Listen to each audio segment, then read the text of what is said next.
coração, em nome de Jesus. Aos irmãos que aqui estão conosco, eu peço que os irmãos se coloquem de pé. Você que está no seu lar, acompanhe conosco a leitura do texto. Evangelho segundo escreveu Mateus, capítulo de número 22 e verso de número 34. Evangelho segundo escreveu Mateus, capítulo 22, verso de número 34. Glória a Deus. O texto diz assim: ouvindo os fariseus que ele fizera emmudecer o saduceus, reuniram-se no mesmo lugar. Um deles, doutor da lei, interrogou-o para o experimentar: mestre, qual é o grande mandamento na lei? E respondeu-lhe Jesus: amarás o Senhor teu Deus de todo o teu coração, de toda a tua alma e de todo o teu entendimento. Este é o primeiro e grande mandamento. O segundo, semelhante a este, é: amarás o teu próximo como a ti mesmo. Desses dois mandamentos depende toda a lei e também os profetas. Ainda de pé, irmãos, Mateus, capítulo de número 19. Mateus, capítulo número 19.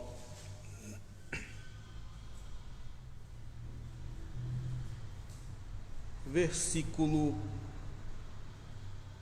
de número 20.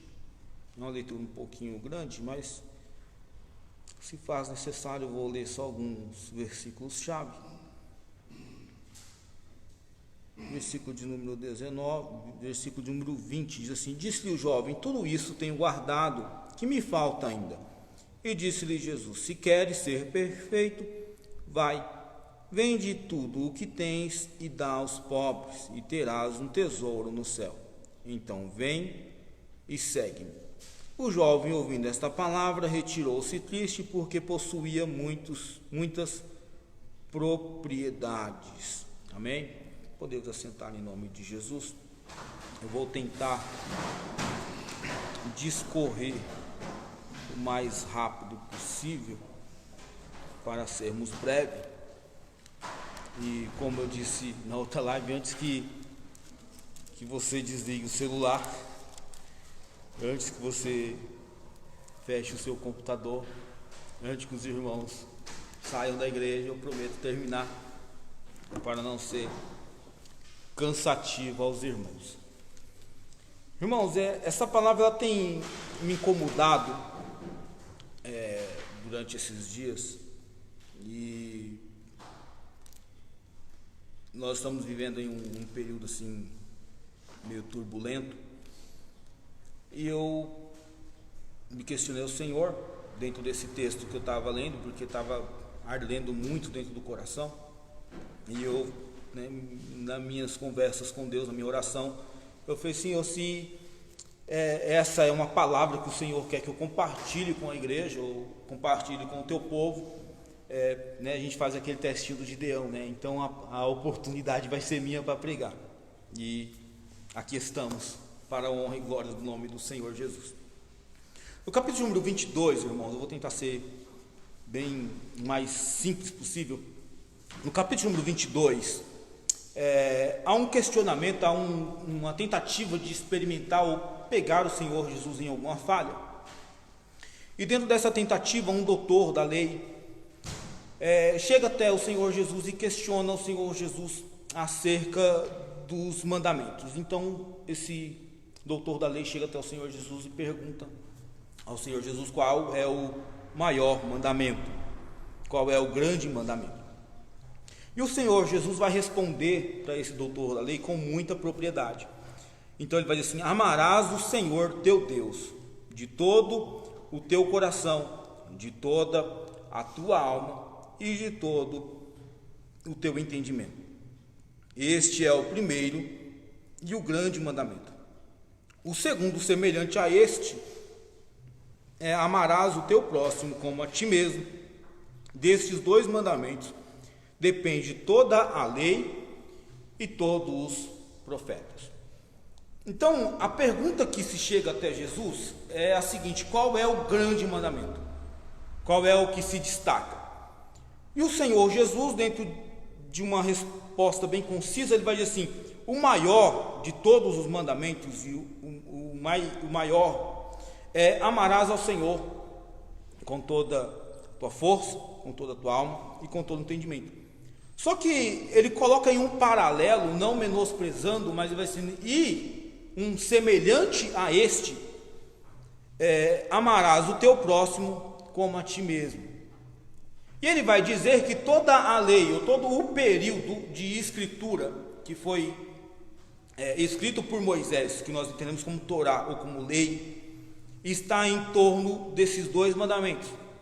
E ele vai acrescentar que também todos os profetas também estão centrados nesses 2 mandamentos: amarás a Deus acima de todas as coisas e amarás ao teu próximo como a ti mesmo. Então, para a nossa atualidade, para a nossa vida como cristão, vem de impacto a nossa realidade muitas das vezes. Os irmãos podem dar glória, tá? Pelo menos para ajudar aí, para dar incentivar. Vem de impacto a nossa realidade esses 2 textos. Por quê? Porque toda a Bíblia Sagrada, ela está dentro desses 2 princípios: amar a Deus acima de todas as coisas e amar ao nosso próximo como a nós mesmos. O propósito da escrita da Bíblia, ou a escrita das Sagradas Escrituras, está totalmente em torno disso. Todos os ensinamentos bíblicos nos levam a amar a Deus acima de todas as coisas e amar ao nosso próximo como a nós mesmos. Só que parece que Jesus está colocando esses 2 mandamentos um paralelo ao outro, porque na verdade o segundo mandamento ele depende muito do primeiro mandamento. Somente através da execução do primeiro mandamento é que se dá a execução do segundo mandamento. Por isso o Senhor Jesus vai dizer que o segundo mandamento, e semelhante ao primeiro, é amar ao próximo como a nós mesmos. Quando nós vamos discorrer dentro da palavra, nós vemos no texto de Mateus, capítulo de número 19, que um jovem chega até o Senhor Jesus, e o texto vai dizer assim: ora, aproximou-se dele um jovem e lhe perguntou: mestre, que bem farei para conseguir a vida eterna? E respondeu-lhe Jesus: por que me pergunta a respeito do que é bom? Bom só há um, se queres, porém, entrar na vida, guarda os mandamentos. Perguntou-lhe ele: quais? E Jesus respondeu: não matarás, não cometerás adultério, não furtarás, não dirás falso testemunho, honra a teu pai e a tua mãe, e amarás o teu próximo como a ti mesmo. E disse o jovem: tudo isso eu tenho guardado. Tudo isso eu tenho guardado. Os irmãos que estão aqui comigo, eu sei que você deve odiar isso aqui, mas não é bíblico, é didático. Repita comigo: eu tenho guardado. Eu tenho guardado. Glória a Deus. Então tá, atenta nisso aqui. Todos esses mandamentos eu tenho guardado. Que me falta ainda? Então Jesus vai chegar até ele e do decorrer do texto vai dizer assim: disse-lhe então Jesus: se queres ser perfeito, vai, vende tudo o que tens e dá aos pobres, e terá um tesouro no céu. Então vem e segue. O que o jovem está expondo para o Senhor Jesus é que todos esses mandamentos que ele tem, ele está fazendo em semelhança àquilo que o salmista Davi vai dizer lá no Salmo de número 119: a tua palavra, Senhor, eu tenho aguardado, eu tenho a escondido no meu coração, para que eu não venha a pecar contra ti. Só que o Senhor Jesus não quer que ele somente tenha um entendimento dos mandamentos. O Senhor Jesus não quer que ele tenha somente uma compreensão, um certo conhecimento sobre os mandamentos. O Senhor Jesus quer que ele vá um pouco além do simples conhecimento, do simples entendimento. Quando Jesus, em Mateus capítulo número 7, vai dizer assim: que aqueles que ouvem as suas palavras e as praticam, assemelhá-lo-ei a um homem prudente que edificou a sua casa sobre uma rocha, e veio o vento, bateu os mares, veio as enchentes, encheram-se os rios, e ela não foi danificada. Porém, aqueles que ouvem essas minhas palavras e não as praticam, assemelhá-lo-ei a um homem imprudente, louco, insano, que edificou a sua casa sobre uma rocha, e veio sobre ela os ventos, as enchentes, os rios vieram sobre ela, e ela foi destruída. Então, ouvir e praticar a palavra do Senhor é ir além, porque aqueles que somente ouvem ficam num estado de edificadores sobre casas na areia. E o problema de edificar a nossa casa sobre areia é que quando vem os problemas e as dificuldades, ela não subsiste, ela cai, ela vem por terra. Ao contrário, aqueles que ouvem e praticam essa palavra sempre estão indo além. E o edificar a casa sobre a rocha, temos aqui hoje alguns irmãos que entendem muito bem de edificação, mas nós vamos perceber, nós vamos entender, os irmãos têm que compreender. Você já imaginou você construir a sua casa sobre uma rocha? Você já viu uma casa edificada, montada sobre uma pedra? A não ser aquelas cabaninhas. Então, para você edificar uma casa sobre uma rocha, ela vai te dar um pouquinho mais de trabalho. Ao escolher o terreno para a construção de uma casa, algumas pessoas provavelmente vão escolher um terreno de mais fácil acesso. Por quê? Porque daria menos trabalho do que um terreno rochoso, um terreno mais duro, mais endurecido. Então, escolher um terreno endurecido, rochoso, significaria esforçar-se ou colocar em prática ou dar mais trabalho. É por isso que o Senhor Jesus vai dizer assim: aqueles que ouvem essas minhas palavras e têm o trabalho, o cuidado, a preocupação em exercer essas minhas palavras, eu posso assemelhar ele a um homem prudente que edificou a sua casa sobre uma rocha, e veio o rio, veio o vento, veio as enchentes, e essa casa não foi destruída.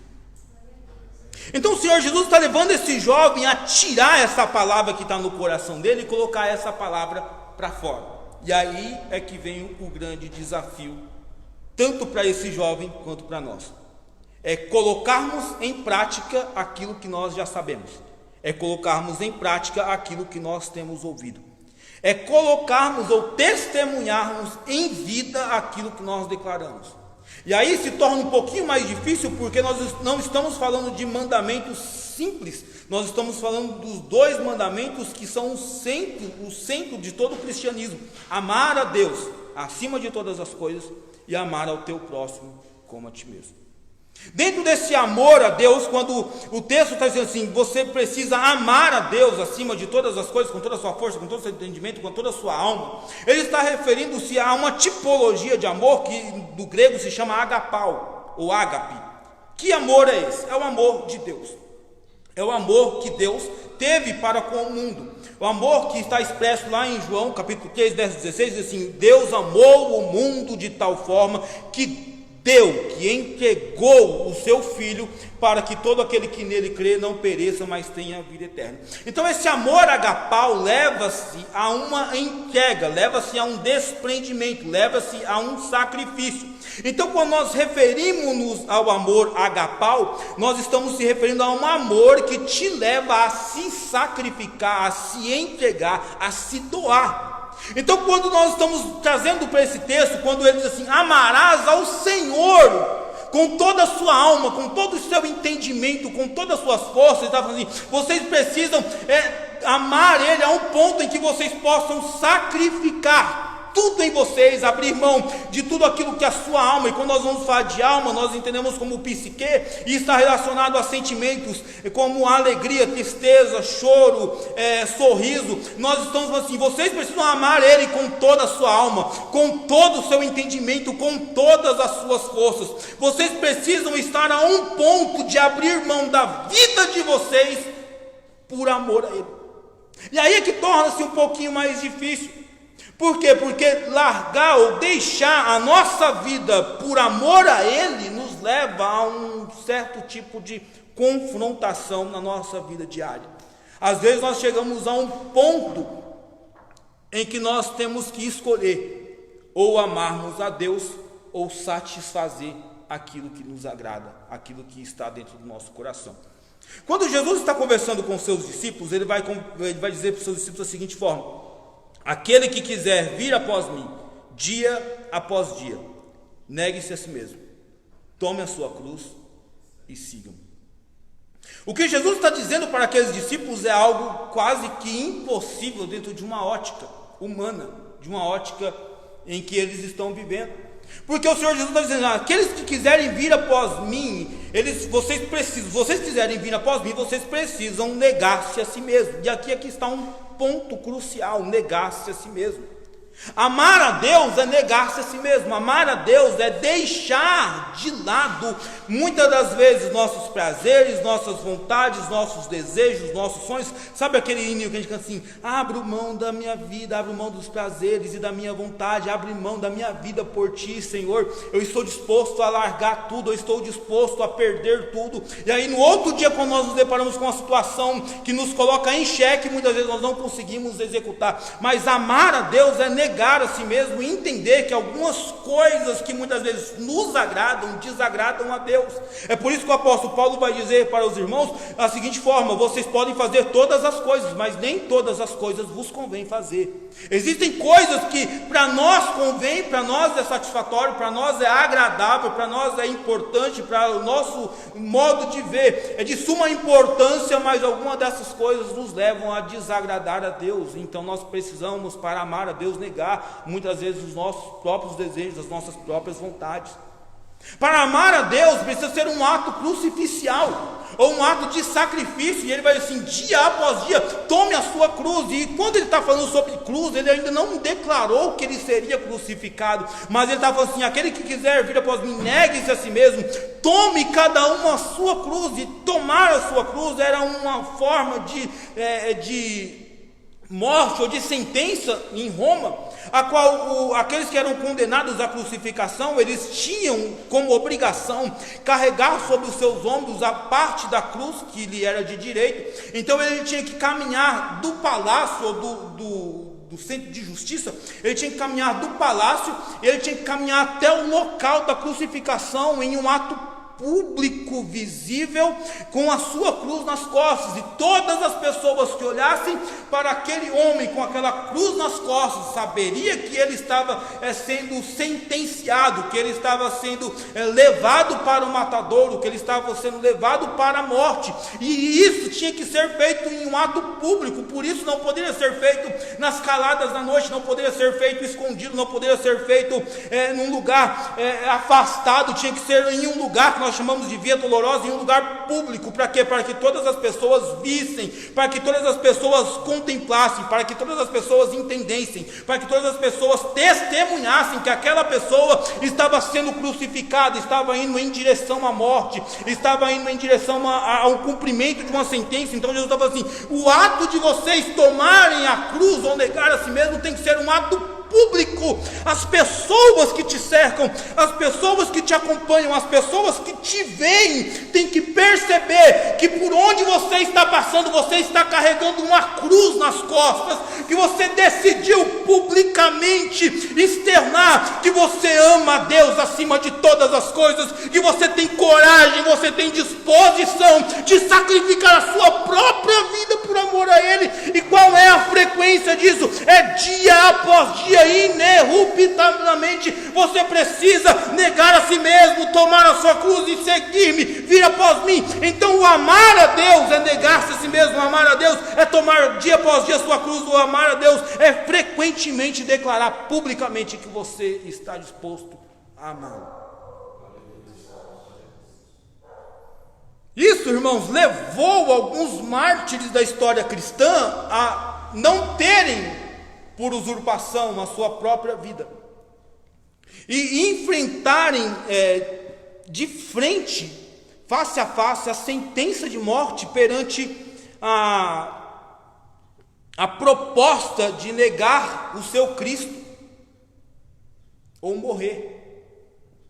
Algumas vezes, alguns cristãos, no caso de Estevão, no caso de Tiago, o irmão de João, foi colocado em uma situação a qual eles poderiam, diante daquela situação, dizer assim: olha, eu vou parar de pregar Jesus, eu vou parar de falar do amor de Deus, eu vou parar de falar de Deus, eu vou parar de falar de salvação. E eles teriam a sua vida poupada, mas pelo contrário, o amor que eles tinham por Deus, o amor que eles entenderam por Deus, o amor como diz Romanos, o amor de Deus que estava derramado no coração deles, levou eles a abrirem mão das suas próprias vidas. Por quê? Porque aquilo que estava derramado no coração deles não poderia ser negado. Então eles foram mortos, apedrejados, tiveram suas cabeças cortadas, foram arrastados em praças públicas, queimados, crucificados de cabeça para baixo. Por quê? Porque eles entenderam o amor a Deus, e o amor de Deus estava derramado sobre os seus corações. Então você entende que o amor a Deus, ele acaba confrontando o nosso dia a dia, que acaba confrontando a nossa vida. Só que o Senhor Jesus está colocando em paralelo a isso daqui, e em complemento, o amar ao próximo. O amar ao próximo como a ti mesmo. E aí é que está uma grande questão, é porque amar ao próximo parece que é fácil. Se nós formos entender que amar ao próximo não é simplesmente um sentimento, mas sim uma ação ou uma atitude, nós decidimos amar através de ações, através de declarações públicas, que nós amamos essa pessoa, porque o mesmo termo que Jesus usa para se referir ao amor a Deus, que é o amor ágape ou agapau, ele vai se referir ao amor ao próximo. Ele vai dizer assim: vocês precisam amar o seu próximo como a si mesmo, e é o mesmo termo, amor ágape ou amor agapau. Então vocês precisam estar dispostos a sacrificar-se pelos seus irmãos. E aí você começa a entender que não é um simples amor, não é uma simples afeição, não é aquele negócio assim, eu vou com a cara dele, eu até gosto dele. Não é o amor filéu, que ele nasce no seu coração, e é um amor fraternal de irmão para irmão, é um amor agapau, que te leva a dar a sua vida por outra pessoa. Por quê? Por que esse amor leva você a dar a sua vida por outra pessoa? Porque esse é o exato amor de Deus que está derramado sobre o nosso coração.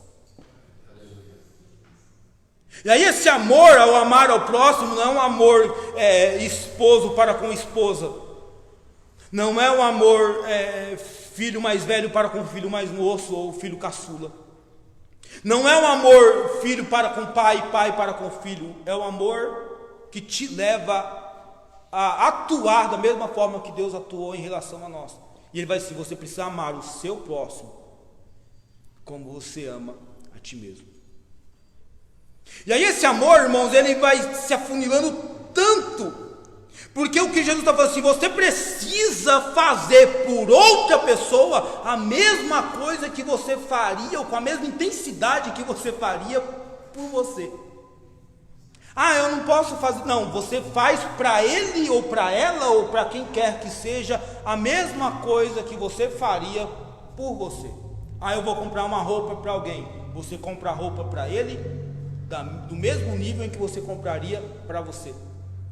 Eu vou dar uma cesta básica para ele, você vai dar uma cesta básica do mesmo nível que você compraria para você.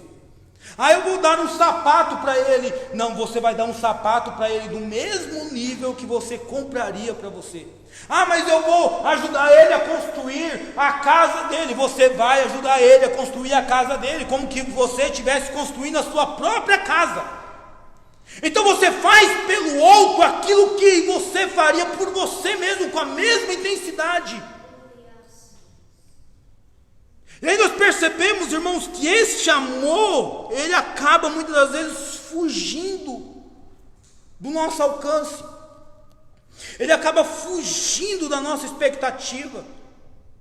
Por quê? Porque nós pensamos, ou entendemos, ou compreendemos que nós devemos expressar o amor para o nosso próximo, e muitas vezes nós não entendemos quem é o nosso próximo. Quando em Lucas 10, se você puder, abra sua Bíblia. Se não puder, acompanhe com a gente. Lucas capítulo 10, verso 25, diz assim: levantou-se certo doutor da lei, querendo pôr Jesus em prova de novo, e perguntou-lhe: que farei para herdar a vida eterna? E Jesus lhe respondeu: o que está escrito na lei? Como lês? E respondeu-lhe o homem: amarás ao Senhor teu Deus de todo o teu coração, e de toda a tua alma, e de todas as tuas forças, e de todo o teu entendimento, e ao teu próximo como a ti mesmo. Então Jesus disse-lhe: respondeste bem, faz isso e viverá. Quando Jesus fala para ele fazer isso e viverá, entra o cheque, entra a questão: quem é o meu próximo? Porque Deus eu sei quem que é, eu tenho uma dimensão de quem é Deus, mas o meu próximo quem que é?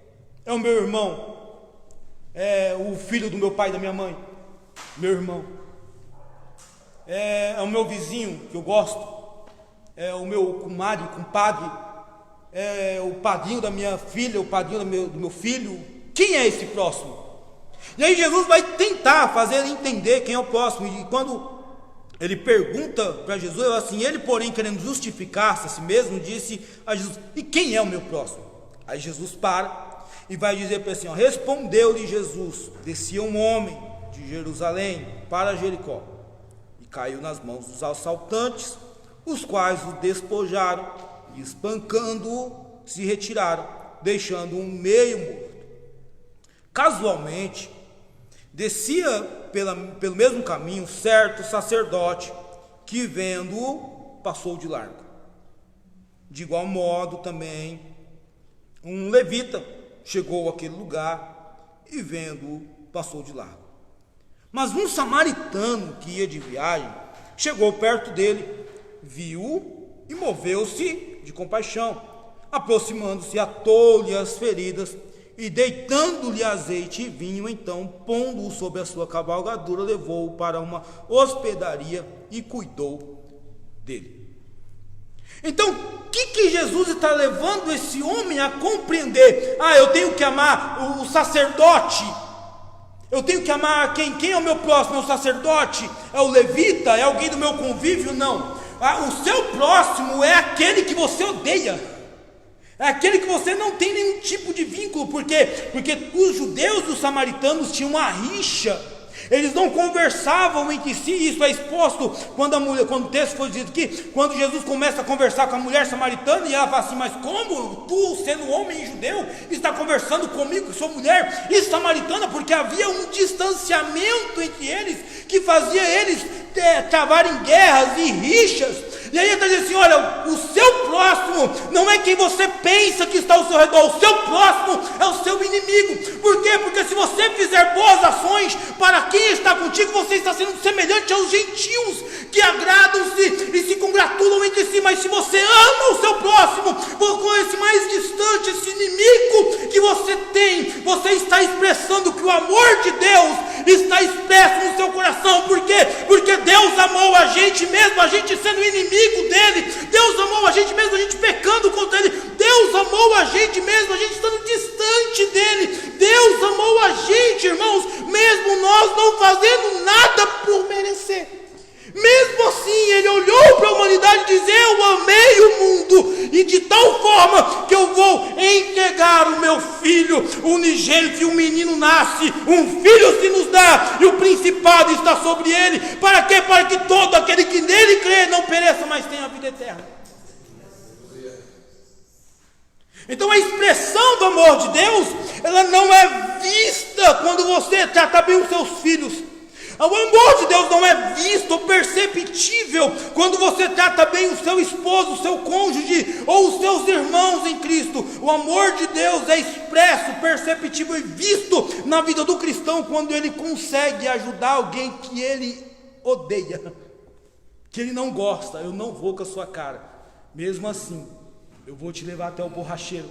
Eu não vou com a sua cara, eu não gosto de você, mas mesmo assim eu vou te ajudar a trocar o pneu do carro. Eu não gosto de você, mas mesmo assim eu vou fazer uma compra e vou colocar dentro da sua casa. Eu não gosto de você, mas mesmo assim eu vou falar para você que Jesus te ama, e ele se entregou e foi morto por amor à sua vida. Esse, irmãos, é o amor que Jesus está dizendo assim: amar a Deus acima de todas as coisas, ao teu próximo como a ti mesmo. Esse amor a Deus ele é expresso quando nós amamos uns aos outros. E esse amor uns aos outros nos leva a amar a obra do Senhor. Nos leva a amar tudo aquilo que Deus faz em prol da humanidade. Quando nós falamos obra do Senhor, nós não estamos se referindo a denominações, nós estamos falando a feitos, a realizações. E qual é o cerne da Bíblia? Qual é o centro que expressa para nós o propósito do Senhor Jesus? É salvar pessoas e levá-las novamente para Deus. E quando nós amamos a Deus acima de todas as coisas, quando nós amamos o nosso próximo como nós mesmos, nós somos levados a fazer a obra, a exercer aquilo que Deus quer que nós exercemos. Em consequência, nós somos considerados, chamados, entendidos e conhecidos como igreja do Senhor. Então a igreja do Senhor é a expressão do amor a Deus acima de todas as coisas e a expressão do amor ao próximo. Amamos a Deus, amamos ao nosso próximo, por isso nós somos a igreja do Senhor. Nós somos o corpo de Cristo. Significa dizer que para Jesus salvar alguém, Ele vai usar o seu corpo para ir até essa pessoa. Para Jesus abençoar alguém, Ele vai usar da sua vida, da nossa vida, para abençoar essa pessoa. Por quê? Porque nós somos o corpo de Cristo. Nós somos a igreja do Senhor. Nós somos o corpo de Cristo. E o corpo de Cristo, bem ajustado e alinhado entre si, ele cresce, ele se desenvolve. Por que vidas são salvas? Porque o corpo de Cristo é alinhado, porque o corpo de Cristo está engrenado, o corpo de Cristo desenvolve bem a sua obra. Por quê? Porque ama a Deus e ama ao seu próximo como a ti mesmo. 1 Coríntios capítulo número 13. 1 Coríntios capítulo número 13. Deixa eu ver se eu acho aqui. 1 Coríntios, capítulo número 13. O texto vai dizer assim: ainda que eu falasse as línguas dos homens e dos anjos, e não tivesse amor, seria como um metal que soa, ou como um sino que tine.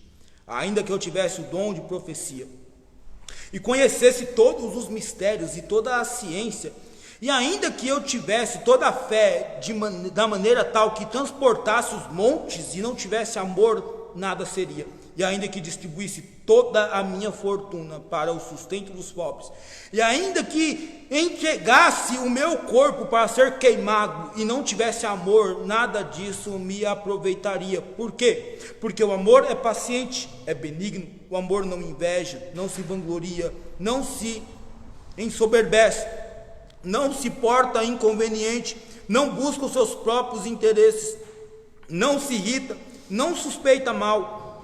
O amor não se alegra com a injustiça, mas se regozija com a verdade. Tudo sofre, tudo crê, tudo espera, tudo suporta. O amor nunca falha, mas havendo profecias cessarão, havendo línguas desaparecerão, havendo ciência passará, pois em parte conhecemos, em parte profetizamos. Mas quando vier o que é perfeito, então o que é em parte será aniquilado. Quando eu era menino, falava como menino, pensava como menino, raciocinava como menino, mas logo que cheguei a ser homem, acabei com as coisas de menino. Agora vemos em espelho de maneira obscura, então veremos face a face. Agora conheço em parte, então conhecerei como também sou conhecido.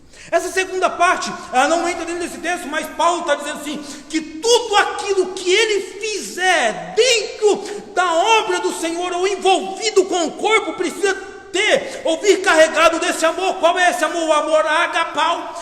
Por quê? Porque esse amor agapau levaria ele a ser paciente, benigno, a não invejar, a não se vangloriar, a não se ensoberbecer, a não se comportar inconveniente. Esse amor deve ser o veículo que nos leva a exercer a obra do Senhor, a exercer a nossa função como corpo de Cristo.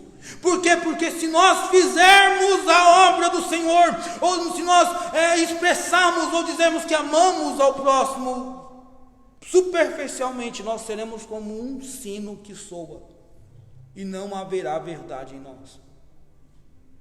Somente o amor de Deus derramado no nosso coração nos leva a amar ao nosso próximo e visar o crescimento da igreja do Senhor, ou visar o bem do nosso próximo, ou querer o nosso próximo perto de nós. E aí você me pergunta, mas pastor, e se por um acaso eu estiver fazendo a obra sem amor? É possível fazer a obra sem amor? É possível eu querer ver o bem do meu irmão sem o amor? É quase que impossível. É quase que uma coisa quase inimaginável. A gente não consegue compreender, a gente não consegue imaginar, a gente não consegue ver a obra do Senhor ou a salvação de vidas sem a presença do amor. Quando Pedro tem um encontro com o Senhor Jesus, depois da ressurreição, o Senhor Jesus chega até Pedro, e o Senhor Jesus, quando chega até Pedro, ele vai dizer assim: Pedro, tu me amas, agapau. E quando Pedro responde para Jesus, ele fala: Senhor, tu sabes que eu te amo, filéu, eu te considero como um irmão, como uma pessoa chegada, próxima. Jesus para diante dele e fala assim: tu me amas, Pedro? E quando ele pergunta, Pedro responde assim, fala: Senhor, tu sabes que eu te amo. E pela terceira vez, não há uma outra pronúncia, simplesmente o Senhor Jesus vai olhar, dizer para Pedro assim: tu me amas, Pedro? E Pedro para diante daquela terceira pergunta e vai dizer assim: Senhor, tu sabes todas as coisas. E quando Pedro fala para Jesus: tu sabes de todas as coisas, Jesus dá uma resposta assim: Pedro, se tu me amas, apacenta o meu rebanho, ama as vidas, prega para eles a salvação. Então, se nós amamos a Deus, se nós amamos ao nosso próximo, nós entregamos a nossa vida por amor a essas pessoas, para que elas possam herdar a salvação, para que elas possam se achegar a Deus, para que elas possam contemplar a Deus, viver uma vida sem estar inserido ou estar interagindo com o andamento da obra do Senhor. É uma autonegação de que amamos a Deus e amamos ao nosso próximo, e na verdade nós somos egoístas. Antes de você desligar o negócio aí, vamos lá. Último texto aqui, nós já encerramos. Apocalipse, capítulo de número 2. Apocalipse, capítulo número 2. Jesus está dentro de uma revelação a João, há uma exposição daquilo que é secreto para João. Ele vai dizer para João escrever uma carta e levar essa carta para uma igreja que está situada em Éfeso. E aí ele vai dizer assim, ao anjo da igreja de Éfeso escreve: isto diz aquele que tem na mão direita as 7 estrelas que andam no meio dos 7 candeeiros de ouro. Conheço as tuas obras, e o teu trabalho, e a tua perseverança, e que não pode suportar os maus, e puseste à prova os que se dizem apóstolos e não são, e os achastes mentirosos. Tens perseverança, e por causa do meu nome sofrestes e não desfalecestes. Então, dentro dessa primeira perspectiva desse relato que Jesus está fazendo sobre essa igreja, é uma igreja legal, bacana. Só que quando chega no capítulo número 4, ele vai assim: tenho porém contra ti, que você deixou, ou que deixastes o teu primeiro amor. Deixastes o teu primeiro amor. Lembra-te de onde caístes, arrepende-te e pratica as primeiras obras. Se não te arrependeres, brevemente virei a ti e removerei do seu lugar o teu candeeiro, se não te arrependeres. Jesus está olhando para aquela igreja e dizendo: olha, todas as coisas que vocês fazem está legal. Vocês colocaram à prova aqueles que não eram apóstolos, vocês expulsaram ele da igreja, vocês estão perseverando, estão perseguindo vocês continuam aí firmes, mas a motivação que vocês têm não é a motivação correta. Eu não quero que vocês façam isso por status, eu não quero que vocês façam isso por causa de uma placa, eu não quero que vocês façam isso por causa de uma posição social. Eu quero que vocês façam isso por quê? Porque vocês amam a Deus acima de todas as coisas, e porque vocês amam o teu próximo como a ti mesmo. Volta ao teu primeiro amor, volta às primeiras obras, porque se você não se arrepender, eu virei e arrancarei o teu candeeiro e te removerei da minha presença. Irmãos, a motivação que nos impulsiona, que nos leva, que nos direciona é o amor a Deus acima de todas as coisas, e o amor ao nosso próximo como a nós mesmos, que não é uma adoção doutrinária supérflua, mas é um mandamento da parte de Deus. E desse mandamento da parte de Deus está vinculado, está em jogo a minha, a sua, a nossa salvação. Porque todas as vezes que alguém chega e fala: Senhor, como que eu farei para herdar a vida eterna? O Senhor Jesus vai dizer assim: ama ao Senhor acima de todas as coisas, e semelhante da mesma forma ama ao teu próximo como a ti mesmo. Então, irmãos, não tem como amar a Deus e não amar as pessoas, e nós só conseguimos amar as pessoas se nós amarmos a Deus, o amor de Deus estiver derramado sobre o nosso coração. E uma vez que nós deixamos de amar a Deus e amar ao nosso próximo, nós estamos pecando contra Deus e colocando em xeque a nossa salvação. Eu não sei, dentro desse caminho de distanciamento de amor, de primeiro amor, aonde é que você está?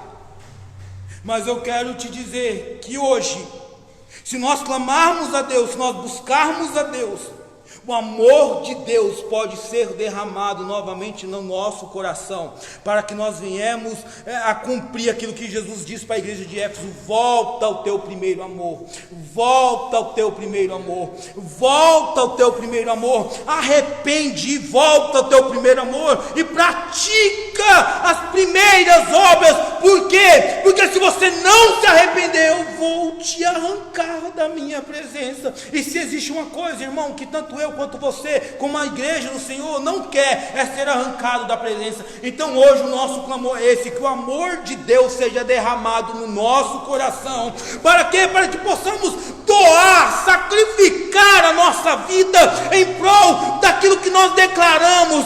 Nós possamos dizer: Senhor, eu estou disposto a ir até o final, eu estou disposto a doar, sacrificar a minha vida em torno da verdade que eu declaro. Senhor, eu te amo com toda a minha força, eu te amo com toda a minha alma, eu te amo com todo o meu entendimento, Senhor. E ainda, Pai, que eu tenha perdido este amor, eu te peço, Senhor, que este amor, Pai, seja derramado sobre o meu coração, que este amor seja derramado, Senhor, sobre a tua igreja, que este amor, Pai, seja derramado sobre o teu povo, e possamos vivenciar a glória de Deus sobre a nossa vida, em nome do Senhor Jesus. Amém. E graças a Deus, se você puder, curva a sua cabeça. Nós vamos estar louvando ao Senhor, nós vamos estar engrandecendo ao Senhor, e que nesse clamor, nesse louvor, que seja feita a sua oração. Você tem uma porta aberta para se achegar ao trono de Deus. Então entre por esta porta e se achegue a Ele, porque o amor dEle pode ser derramado sobre a sua vida,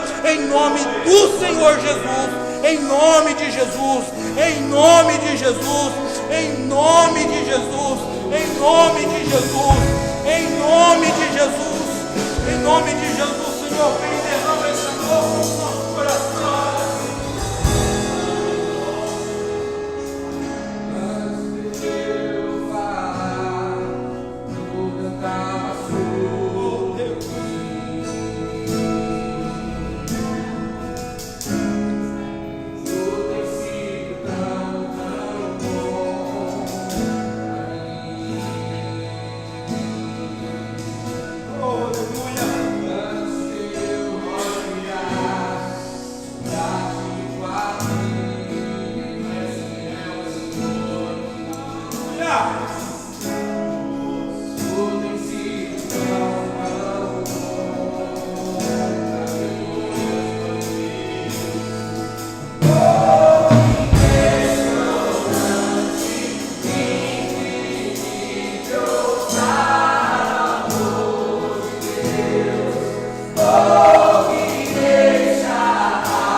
mais um culto. Deus venha estar abençoando toda a sua casa, toda a sua família.